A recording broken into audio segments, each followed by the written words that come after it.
Hello viewers, আজকে আমরা দশম শ্রেণীর যে মাধ্যমিক পরীক্ষা সামনে 2026 সালের সেই মাধ্যমিক পরীক্ষাকে সামনে রেখে আমরা একটা সিরিজ বার করতে চলেছি।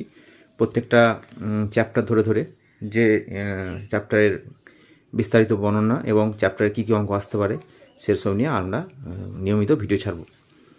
ঠিক আছে, তো আজকে আমরা শুরু করছি এক চল বিশিষ্ট দ্বিঘাত সমীকরণ, প্রথম চ্যাপ্টার। এই চ্যাপ্টার থেকে 3 নম্বর একটা কোশ্চেন অবশ্যই আসবে। 3 নম্বরের দুটো থাকবে, একটা করতে হবে দুটোর মধ্যে। আর 2 নম্বরে একটা কোশ্চেন আসতে পারে এবং 1 নম্বরে একটা কোশ্চেন আসতে পারে। তাহলে মোট 3 আর 2 5, 6 নম্বরে কোশ্চেন আসার সম্ভাবনা খুব বেশি। 3 নম্বর অবশ্যই আসবে আর বাকি 3 নম্বরও আসতে পারে। তাহলে এই চ্যাপ্টারটা ভালোভাবে করবে, খুব সহজ চ্যাপ্টার। তো এই চ্যাপ্টারটা শুরু করছি। এক চল মানে কি? এক চল মানে হচ্ছে একটা চলরাশি থাকবে। এক চল মানে একটি চলরাশি, একটি চলরাশি থাকবে, মানে যে রাশিটা থাকবে সমীকরণটাতে সেটা একটাই চলরাশি থাকবে। দ্বিঘাত বলতে কি না, চলরাশি সর্বোচ্চ ঘাত 2 হবে। চলরাশি সর্বোচ্চ ঘাত সমান 2 হবে। আর সমীকরণ মানে জানো, সমীকরণ মানে কি না, মাঝে সমান থাকবে আর একটা চলরাশি থাকবে, সেই চলরাশির একটা নির্দিষ্ট মান পাওয়া যাবে, যেটা থাকে তাকে সমীকরণ বলে। ঠিক আছে, এই মাঝে সমান থাকবে আর দুদিকে চলরাশি থাকতে পারে বা একদিকে থাকতে পারে। তো চলরাশি নিয়ে একটা গঠিত মাঝে সমান এবং এক চলরাশি একটা নির্দিষ্ট মানের জন্য সিদ্ধ করবে, তাকে বলা হয় সমীকরণ। তো এই দ্বিঘাত সমীকরণে, এক চল বিশিষ্ট দ্বিঘাত সমীকরণে একটা সাধারণ আকার আছে। হ্যাঁ, খুব ইম্পর্টেন্ট জিনিস। এই আকারটা জানতে হবে। ax² plus bx plus c সমান 0। এটা হচ্ছে সাধারণ আকার দ্বিঘাত সমীকরণের, এক চল বিশিষ্ট দ্বিঘাত সমীকরণের সাধারণ আকার। এখানে এই এক্সটা হচ্ছে চলরাশি, হ্যাঁ, আর abc হচ্ছে ধ্রুবক রাশি। ab হচ্ছে ধ্রুবক রাশি। এখানে অবশ্যই বলতে হবে a ≠ 0। এটা 0 হওয়া চলবে না। b 0 হতে পারে, c 0 হতে পারে। ঠিক আছে, এটা 0 হওয়া চলবে না। কেন না, a যদি 0 হয় তাহলে x² যুক্ত পদটা থাকবে না। আর x² যুক্ত পদ না থাকে তাহলে সেটা দ্বিঘাত সমীকরণ হবে না। সেই জন্য এই সমীকরণটা বলার সঙ্গে সঙ্গে আমাকে এটা বলতে হবে যে a ≠ 0। এখান থেকে শর্ট কোয়েশ্চেন আসে অনেক সময়, এরকম থাকে ধরো যে a - 1x² plus bx plus c এই সমীকরণটি দ্বিঘাত হবে না এর কোন মানের জন্য, দ্বিঘাত হবে না বা দ্বিঘাত হবে। হ্যাঁ, এরকম থাকতে পারে। দ্বিঘাত হবে না কখন না, যখন এটা 0 হয়ে যাবে। এটা যদি 0 হয় তাহলে দ্বিঘাত থাকছে না। তখন কী হবে, a - 1 সমান 0, অতএব a - 1 সমান 0 হবে, a সমান 1। তাহলে a সমান 1 হলে এই সমীকরণটি দ্বিঘাত হবে না। আবার a সমান যদি 1 না হয় তাহলে সেটা দ্বিঘাত হবে, দ্বিঘাত সমীকরণ হবে। ঠিক আছে, এরকম কোশ্চেন থাকতে পারে। তো এক চল বিশিষ্ট দ্বিঘাত সমীকরণের সাধারণ আকার হচ্ছে এটা। এইবার এই এক চল বিশিষ্ট দ্বিঘাত সমীকরণে কটা বীজ থাকে? যেহেতু দ্বিঘাত সমীকরণ তাহলে দুটি বীজ থাকে, দুটি বীজ থাকবে, দুটি বীজ থাকবে, বুঝতে পারলে? এবারে দুটি বীজ যদি দেওয়া থাকে, হ্যাঁ, একটা বীজ আলফা একটা বিটা, তাহলে সমীকরণটা কেমন হবে? সমীকরণটা দুভাবে হতে পারে। এক নম্বর হচ্ছে x - alpha into x - beta সমান 0। এরকম একটা সমীকরণ লিখতে পারি আমি। দুটো বীজ দেওয়া আছে, একটা বীজ আলফা একটা বীজ বিটা, বা একটা 2 একটা 3, তাহলে x - 2 x - 3 হবে সমান 0। অথবা এটাকে এভাবে লেখা যায় x² মাইনাস বীজদ্বয়ের যোগফল মানে alpha plus beta x plus বীজদ্বয়ের গুণফল মানে আলফা ইন্টু বিটা মানে আলফা বিটা সমান 0। এই দুটো আকারে আমরা একটা সমীকরণকে লিখতে পারি যাদের বীজ দেওয়া থাকবে, বীজটা দেওয়া থাকবে। এই দুটো জিনিস হলো। 3 নম্বর যেটা আছে আরও যে, সেটা হচ্ছে যে বীজের মধ্যে সম্পর্ক। হ্যাঁ, বীজগুলির মধ্যে সম্পর্ক হচ্ছে যে যদি একটা দ্বিঘাত সমীকরণ সাধারণ আকারে আমরা লিখেছিলাম একটু আগে, আবার লিখছি x² plus bx plus c। এখানে a b c হচ্ছে ধ্রুবক, a হচ্ছে x² সহগ, b হচ্ছে x সহগ, আর c হচ্ছে মানে x বর্জিত পদের সহগ বা x⁻0 সহগ। তো এই আকারে যদি থাকে তখন আমরা বীজগুলো, এবং বীজ দুটো যদি আলফা বিটা হয়, দুটো বীজ আলফা বিটা, তখন বীজদ্বয়ের যোগফলের সূত্র হচ্ছে আলফা প্লাস বিটা মানে বীজদ্বয়ের সমষ্টি বা যোগফলের সূত্র হচ্ছে -b/a। ঠিক আছে, আর বীজদ্বয়ের গুণফল মানে আলফা ইন্টু বিটা, বীজদ্বয়ের গুণফলের সূত্র হচ্ছে c/a। খুব ইম্পর্টেন্ট জিনিস মনে রাখতে হবে এই দুটো বীজের মধ্যে সম্পর্ক। বীজদ্বয়ের যোগফল হচ্ছে -b/a, গুণফল হচ্ছে c/a। আরেকটা জিনিস জানতে হবে এখানে, এই যে বীজগুলির মধ্যে বীজগুলি কেমন হবে, হ্যাঁ, বীজগুলি কেমন হবে, ঠিক আছে, সেটা জানার জন্যে আমাকে একটা নিরূপক জানতে হবে। নিরূপক কথাটা তোমরা শুনেছো নিশ্চয়ই। নিরূপকটা হচ্ছে কি না, নিরূপণ করবে, যে ঠিক করবে যে বীজগুলো কেমন হবে। তো সেই নিরূপকটা হচ্ছে b² - 4ac। এটা বলে নিরূপক, b² - 4ac। এখানে abc আগেই বলেছি, a হচ্ছে x² সহগ, b হচ্ছে x সহগ, আর c হচ্ছে x বর্জিত পদের সহগ। তো আমাকে B square minus four AC বার করতে হবে নিরূপকটা। এবার এখানে 3টে কন্ডিশন আছে তোমাদের এই সিলেবাসের মধ্যে। সেটা হচ্ছে b square minus four AC যদি গ্রেটার দেন 0 হলে, গ্রেটার দেন 0 হলে কী হবে, বীজদ্বয় বাস্তব ও সমান হবে। বাস্তব ও অসমান,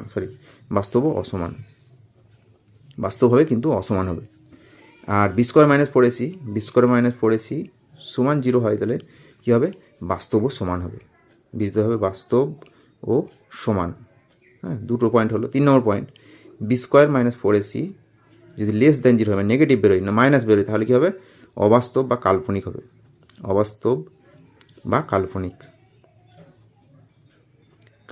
এখানেই সে কাল্পনিক, মানে শুধু অবাস্তব হবে কি না বলে দিলেই হয়ে গেল। আর কোনো তোমাদের এই সিলেবাস এখন নেই। 11-এ গিয়ে আছে কাল্পনিক সংখ্যা বা অবাস্তব সংখ্যা নিয়ে, ক্লাস 11-এ ডিসকাস আছে। তো এখানে জানতে হবে যে b square minus four AC যদি নেগেটিভ হয়, তাহলে সেটা বীজগুলি অবাস্তব হবে বা কাল্পনিক হবে। তাহলে 3টে পয়েন্ট হলো। এই যে মানে দ্বিঘাত সমীকরণের যতগুলো চ্যাপ্টার আছে এখানে, তোমাদের অনেকগুলো চ্যাপ্টার আছে ভাগ করে, কোষে দেখি 1, কোষে দেখি 1.1, 1.2 এরকম। তো তাদের ডিসকাস মানে যেগুলো বিষয় সেগুলো সব বলে দিলাম মোটামুটি। আবার বলছি একবার যে দ্বিঘাত সমীকরণের অ্যাকচুয়ালি বিশিষ্ট দ্বিঘাত সমীকরণের সাধারণ আকার হচ্ছে x square plus b x plus c সমান 0, যেখানে এ বি সি হচ্ছে ধ্রুবক, এটা হচ্ছে নট ইকুয়াল টু 0 অবশ্যই বলতে হবে। আর এ হচ্ছে এক্স স্কোয়ারের সহগ, বি হচ্ছে এক্সের সহগ, আর সি হচ্ছে এক্স বর্জিত পদের সহগ। দুটো বীজ যদি দেওয়া থাকে তাহলে তার সমীকরণ কী হবে, x minus alpha into x minus beta সমান 0, অথবা এক্স স্কোয়ার মাইনাস বীজদ্বয়ের যোগফল ইন্টু এক্স প্লাস বীজদ্বয় গুণফল সমান 0। আর কি না, আরেকটা হচ্ছে বীজদ্বয়ের সম্পর্ক কী, দুটো বীজের সঙ্গে ধ্রুবকগুলো সম্পর্ক কী, সহগগুলো সম্পর্ক কী, বীজের সঙ্গে সহগের সম্পর্ক। আলফা প্লাস বিটা দুটো বীজের যোগফল হচ্ছে মাইনাস বি বাই এ, আর দুটো বীজের গুণফল হচ্ছে সি বাই এ। আর কি না, বীজগুলো কেমন হবে, বীজগুলো কেমন হতে গেলে দেখতে গেলে আমাকে নিরূপক বার করতে হবে। নিরূপকটা কী জিনিস, b square minus four a c greater than 0 হলে বীজদ্বয় বাস্তব ও অসমান হবে, ইকুয়াল টু 0 হলে বাস্তব ও সমান হবে, আর লেস দেন 0 হলে অবাস্তব বা কাল্পনিক হবে। আর একটা জিনিস এখানে আছে, সেটা হচ্ছে যে দ্বিঘাত সমীকরণের বীজ নির্ণয় করতে গেলে একটা পদ্ধতি এখানে দেওয়া আছে, শ্রীধর আচার্যের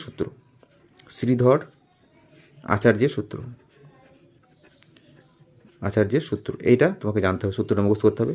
শ্রীধর আচার্যের সূত্রটা কী না, যদি একটা দ্বিঘাত সমীকরণ দেওয়া থাকে x square plus b x plus c, একটা যে কোনো দ্বিঘাত সমীকরণ দেওয়া আছে, তো এখান থেকে এর বীজগুলো বার করার জন্য শ্রীধর আচার্য মানে একজন বিজ্ঞানী গণিতজ্ঞ, তিনি এই সূত্রটা আবিষ্কার করেছিলেন, যে তার নাম অনুসারে এই সূত্রটা নাম হয়েছে শ্রীধর আচার্যের সূত্র। তো এখান থেকে দুটো বীজ একসঙ্গে বেরিয়ে যাবে কি না, সূত্রটা হচ্ছে এক্স সমান লিখছি, মানে একটাই এক্স লিখছি কিন্তু এর মধ্যে দুটো বীজ থাকবে। এক্স সমান কী হবে, minus b plus minus root over b square minus four a c by 2a। ঠিক আছে, এটা মুখস্থ রাখতে হবে। এক্স সমান minus b plus minus root over b square minus four a c by 2a। এই যে b square minus four a c, এটা নিরূপক আগেই বলেছি, নিরূপকটা দেখে আমাকে বীজটা কেমন হবে বার করবো। আর দুটো কী করে হচ্ছে না, একবার এটা প্লাস নেবো, একবার একটা বীজ হবে, আর এটা মাইনাস নিলে একটা বীজ হবে, দুটো বীজ চলে আসবে। তাহলে শ্রীধর আছে যে সূত্রটা তোমাদের আছে। এইগুলো মোটামুটি এই জিনিসগুলো আছে এই সিলেবাসের মধ্যে। এরপরে অঙ্ক যেগুলো আছে, কোষে দেখি 1.1, যেগুলো ইম্পর্টেন্ট অঙ্ক আমি বলে দিচ্ছি, এগুলো ভালো করে পড়বে, এগুলোর সঙ্গে থেকে পড়ার সম্ভাবনা খুব বেশি। যেমন 3-এর দাগে দেখো, x⁻6 - x³ - 2 = 0 সমীকরণে চলের কোন ঘাতের সাপেক্ষে দ্বিঘাত সমীকরণ হবে, চলের কোন ঘাতের সাপেক্ষে। তো এটা কীভাবে করতে হবে না, x⁻6 আছে কেমন, x⁻6 একটু হালকা আলোচনা করে দিই, -x³ - 2 = 0 আছে। এটা শর্ট কোশ্চেন আসতে পারে, শূন্যস্থান আসতে পারে, অথবা সত্যমিথ্যা আসতে পারে। তো এটা কী হবে না, চলের কোন ঘাতের সাপেক্ষে বলেছে, দ্বিঘাত আপাতত কিন্তু দ্বিঘাত নেই, চলের সর্বোচ্চ ঘাত আছে 6, তাহলে এখন 6 ঘাত আছে। এটা দ্বিঘাত করতে গেলে আমরা করতে পারি কী করবো না, x³ তার হোল স্কোয়ার লিখতে পারি, এটা পরে গুণ হয়, -x³ - 2 = 0। তাহলে এখানে আমি যে x³ এ ভাবি, তাহলে এ কী হবে, a² - a - 2 = 0। তাহলে এখন এ এর সাপেক্ষে দ্বিঘাত সমীকরণ, এ সাপেক্ষে এ মানে কি x³। তাহলে যে অঙ্কটা দেওয়া ছিল সেখানে এই চলরাশি ছিল x, তাহলে চলরাশিটার ঘাতটা কত, 3, তাহলে চলরাশির ত্রিঘাতের সাপেক্ষে দ্বিঘাত সমীকরণ। এই সমীকরণ হচ্ছে চলরাশির ত্রিঘাতের সমীকরণ, ত্রিঘাত মানে 3 ঘাতের সাপেক্ষে দ্বিঘাত সমীকরণ। ঠিক আছে, এটা একটা ইম্পর্টেন্ট কোশ্চেন। তারপরে দেখো 4-এর দাগের একটা খুব ইম্পর্টেন্ট, a - 2 x² + 3x + 5 সমীকরণে এর কোন মানের জন্য দ্বিঘাত সমীকরণ হবে না বলেছে। দ্বিঘাত সমীকরণ হবে না তা নির্ণয় করো। তাহলে আমরা আগেই বললাম একটু আগে যে এটাকে 0 করতে হবে, a - 2 = 0 করবে, তাহলে a সমান কত হবে, 2, উত্তর হবে 2। এটা ইম্পর্টেন্ট। এরপরে দেখো এখানে 4-এরটা x + 2 তার হোল কিউব সমান x into x square minus one সমীকরণে এরকম আকার নিয়ে আসতে হবে, x square plus b x plus c আকারে নিয়ে এসে এই সহগ এক্স স্কোয়ারের সহগ কত, এক্সের সহগ কত, এক্স টু জিরো সহগ নির্ণয় করতে। এক্সের সহগ কত হবে, এক্স স্কোয়ারের সহগ হবে এটা, এক্সের সহগ হবে বি এবং এক্স টু জিরো সহগ হবে সিটা। কী করে করবেন, এটাকে ভেঙে দেবে এ প্লাস বিতে হল সূত্র, এটা গুণ করবে, দিয়ে কাটাকাটি যেগুলো যাবে কাটাকাটি এক্স কিউটা কেটে যাবে, দিয়ে এরকম আকার একটা সমীকরণ নিয়ে আসবে, তারপরে করবে। ঠিক আছে, তো শর্ট কোশ্চেন থেকে এগুলো আসতে পারে, এইদিকে এগুলো দেখবে একটু। পরের চ্যাপ্টার দেখো, পরের চ্যাপ্টারে যে অঙ্কগুলো আছে, এটা খুব ইম্পর্টেন্ট চ্যাপ্টার, 1.2 চ্যাপ্টারটা, কোর্সে দেখে 1.2। এখানে কিন্তু প্রথম দিকের অঙ্কগুলো করার দরকার মানে অতটা ইম্পর্টেন্ট নেই, ইম্পর্টেন্ট হচ্ছে তোমার 4-এর দাগে সমাধান করি, এখান থেকে একটা কোশ্চেন অবশ্যই আসবে। হ্যাঁ, আসার সম্ভাবনা প্রায় 99.9%। এই গোটা এই কতগুলো অঙ্ক আছে, 20টা অঙ্ক আছে, 20টা অঙ্ক থেকে একটা আসার সম্ভাবনা আছে। আরেকটা এখানে যে উদাহরণগুলো দেওয়া আছে দেখবে, অনেক উদাহরণ দেওয়া আছে, সেই উদাহরণগুলো করবে, ওখান থেকে আসতে পারে। এই হুবহু এগুলি আসবে অথবা এই টাইপের আসবে। হ্যাঁ, এসেছে বারবার, মানে এই এখান থেকে দেখবে প্রতিবার এসেছে প্রতি সালে। তো এটা থেকে তোমরা করবে ভালো করে, এখানে 3 নম্বরে কোশ্চেন থাকবে। সমাধান করো বলে 3 নম্বরে 2টো দেওয়া থাকবে, একটা করতে হবে। হয়ে গেল। এরপরে যে চ্যাপ্টারটা আছে এটা কোর্সে দেখি 1.2 হলো, 1.3-এ আসবে এবার। 1.3 দেখো, এখানে লেখা অঙ্ক আছে, এই লেখা অঙ্ক থেকে অনেক সময় দেওয়া থাকে অঙ্ক, ঠিক আছে, যে সমীকরণ তৈরি করে সমাধান করতে হবে। তো এগুলোর মধ্যে দেখবে ইম্পর্টেন্ট যেগুলো আছে বলে দিচ্ছি, সেগুলো করার চেষ্টা করবে। যেমন এই 5-এর অঙ্কটা, 6-এর অঙ্কটা, হ্যাঁ, তারপরে 7-এর অঙ্কটা, আর হচ্ছে 9-এর অঙ্কটা। হ্যাঁ, খুব ইম্পর্টেন্ট অঙ্ক 9-এর অঙ্কটা প্রায় আসে। এইবার 10-এর দাগে যে এমসিকিউগুলো আছে খুব ইম্পর্টেন্ট, 10-এর দাগের 11 দাগে ভালো করবে। একটি দ্বিঘাত সমীকরণে বীজের সংখ্যা, বীজের সংখ্যা কত হবে, বীজের সংখ্যা সবসময় 2 হবে। X square plus b x plus c দ্বিঘাত সমীকরণ হলে, আগেই বলেছি যে দ্বিঘাত সমীকরণ হতে হলে এটাকে কন্ডিশন হচ্ছে এটা 0 হওয়া চলবে না, তাহলে এ নট ইকুয়াল টু 0। ঠিক আছে, একটি দ্বিঘাত সমীকরণে চলের সর্বোচ্চ ঘাত কত, 2 হবে। এইটা সমীকরণটি রৈখিক না দ্বিঘাত না ত্রিঘাত নাকি, রৈখিক মানে কি না, যে সমীকরণটার ঘাত চলের সর্বোচ্চ ঘাত 1 হবে তাকে বলে রৈখিক। দ্বিঘাত মানে চলের সর্বোচ্চ ঘাত 2, ত্রিঘাত মানে চলের সর্বোচ্চ ঘাত 3, আর কোনোটি নেই মানে যেটা যদি না হয় তাহলে কোনোটি হবে। এখানে এটা 4 দিয়ে গুণ করবে, এটা 5 দিয়ে গুণ করবে, তাহলে 4 5 20 এক্স স্কোয়ার হচ্ছে, এদিকে 4 5 20 এক্স স্কোয়ার, তাহলে এক্স স্কোয়ারটা থাকছে না, দুদিকে কেটে যাচ্ছে, তাহলে কী থাকবে 4 7 28 মাইনাস 28 এক্স, আর এদিকে 5 30 এক্স, তার মানে এক্সটা থেকে যাচ্ছে, তাহলে এক্সের ঘাত হচ্ছে 1, অতএব এটা রৈখিক হবে। এবারে দেখো এটা খুব important, x square by x x সমান 6 সমীকরণে বীজ বা বীজদ্বয়। এখানে একটা মজার আছে যে বীজ হতে পারে, একটা বীজ হলে বীজ শুধু, আর দুটো হলে বীজদ্বয়। তো এখানে কি হবে, তো এখানে দেখো এক্স স্কোয়ার বাই এক্স আছে, এটা অনেকে ভুল করে যে এক্স এক্স কেটে দিল, একটা এক্স কেটে দিল, এক্স সমান 6 করে দিল, কিন্তু এটা হবে না, ঠিক আছে, এটা কাটা যাবে না। হ্যাঁ, বুঝতে পারলে, সরি এটাকে এক্স স্কোয়ার বাই এক্স, এটা কী বলছি দেখো, এটা কাটা যাবে, এটা কাটা যাবে, এক্স স্কোয়ার বাই এক্স সমান 6 আছে, ঠিক আছে, এটা বীজগুলো কী হবে, তো এক্স যেহেতু অঙ্কের মধ্যে এক্সটা নিচে দেওয়া আছে, তাহলে অঙ্কের মধ্যে এক্সটা নিচে দেওয়া থাকে, অঙ্ক কখনো অবাস্তব হয় না। হ্যাঁ, অঙ্কটা তাহলে এক্স যদি মানটা 0 হয়, তাহলে কী হবে, অঙ্কটা 0/0 সমান 6 হতে পারে না, তাহলে এক্সের মানটা 0 হতে পারে না। তাহলে কী হতে পারে না, তখন আমরা এক্স যদি 0 না হয় তাহলে এক্সে কেটে দেবো, একটা এক্স কেটে আছে, এক্স সমান কত হবে 6, তাহলে এর বীজ একটাই হবে, সেটা হচ্ছে 6। বুঝতে পারলে, যদি এক্স স্কোয়ার বা এক্স। এবার এরপরে একটা অঙ্ক আছে, তোমার হচ্ছে সি এর দাগে 3-এরটা, এটা বলে দিই আগে, সি এর দাগে 3-এরটা দেখো, সি এর দাগে 3-এর অঙ্কটা বলেছে এক্স স্কোয়ার সমান 6x সমীকরণে বীজদ্বয় কী কী, ওইটার সঙ্গে তফাৎটা দেখো ভালো করে। এটা যে এক্স স্কোয়ার বাই এক্স সমান 6, আর এটা যে কোনাকুনি গুণ করি কত হবে, এক্স স্কোয়ার সমান 6x, এইটা এখানে দেওয়া আছে, তাহলে এখানে দেওয়া ছিল এক্স স্কোয়ার বাই এক্স সমান 6, এখানে এক্সটা যেহেতু নিচে দেওয়া আছে অঙ্কের মধ্যে, তাহলে এক্সটা 0 হতে পারে না, কিন্তু এখানে এক্সটা নিচে নেই, গুণ করা আছে। এই অবস্থায় আমরা এক্সের মানটা 0 ধরতে পারি, কারণ কি না 0 স্কোয়ার মানে 0, আর এই 6 × 0 মানে 0 স্যাটিসফাই করছে। তাহলে এই অঙ্কটার ক্ষেত্রে এক্সের মান কিন্তু 2টো হবে, এটা একটা দ্বিঘাত সমীকরণ, কারণ এক্স স্কোয়ার এই 6xটা বাঁ দিকে নিয়ে মাইনাস 6x সমান কত হবে 0, এই দুটো থেকে এক্স কমন নাও, তাহলে এক্স মাইনাস 6 সমান 0, তাহলে দুটো রাশি গুণফল 0 হলে হয় এটা 0 অথবা এটা 0, এক্স সমান 0 অথবা এক্স মাইনাস 6 সমান 0, তাহলে এখানে কী হবে এক্স সমান 6, দুটো বীজ পেলাম। তাহলে ভালো করে খেয়াল করবে এই দুটো অঙ্ক, অনেক সময় গোলমাল হয়ে যায়। এক্স স্কোয়ার বাই এক্স সমান যদি 6 দেওয়া থাকে, এক্সটা যদি নিচে অলরেডি অঙ্কের মধ্যে দেওয়া থাকে, তাহলে কিন্তু এক্সটা 0 হবে না, কারণ 0/0 সমান 6 হতে পারে না, বুঝতে পারলে। আর যদি এরকম আকারে দেওয়া থাকে তখন কিন্তু এক্সের মানটা 0 হতে পারে। তাহলে আপাতত খালি চোখে দেখলে মনে হবে এই দুটো সমান, কিন্তু সমান নয়, বুঝে গেল।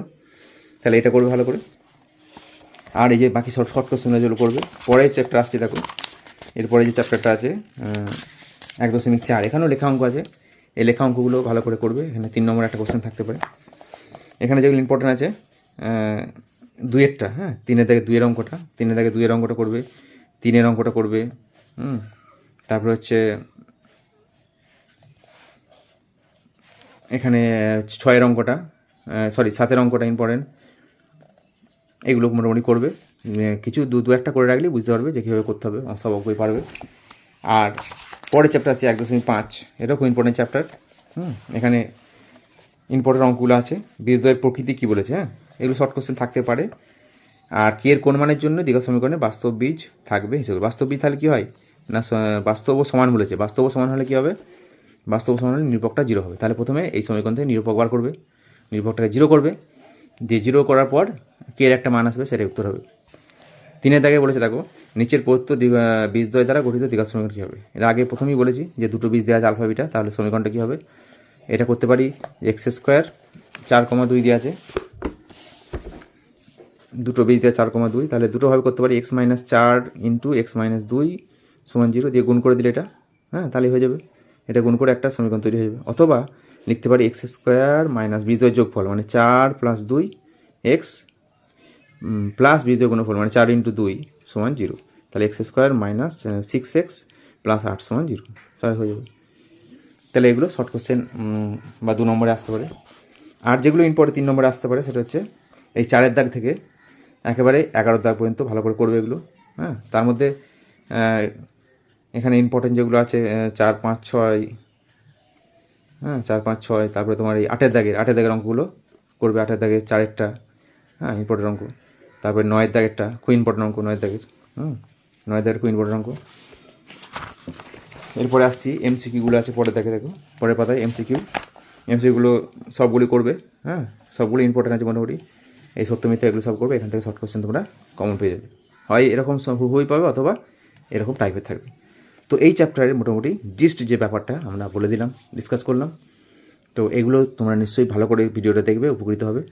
আর আগামীতে আমরা অন্যান্য চ্যাপ্টারে আরও ভিডিও বার করব। এবং এই যে চ্যাপ্টারগুলো বলা হলো, এই চ্যাপ্টারের মধ্যে যদি কোনো অঙ্ক তোমাদের করতে অসুবিধা হয় তো আমরা ইনবক্সে জানাবে, হ্যাঁ, কমেন্ট করে জানাবে। আমরা সেগুলো পার্টিকুলার সেই অঙ্কগুলো আমরা পরে অন্য ভিডিওতে করে দেওয়ার চেষ্টা করব। সকলকে অশেষ ধন্যবাদ।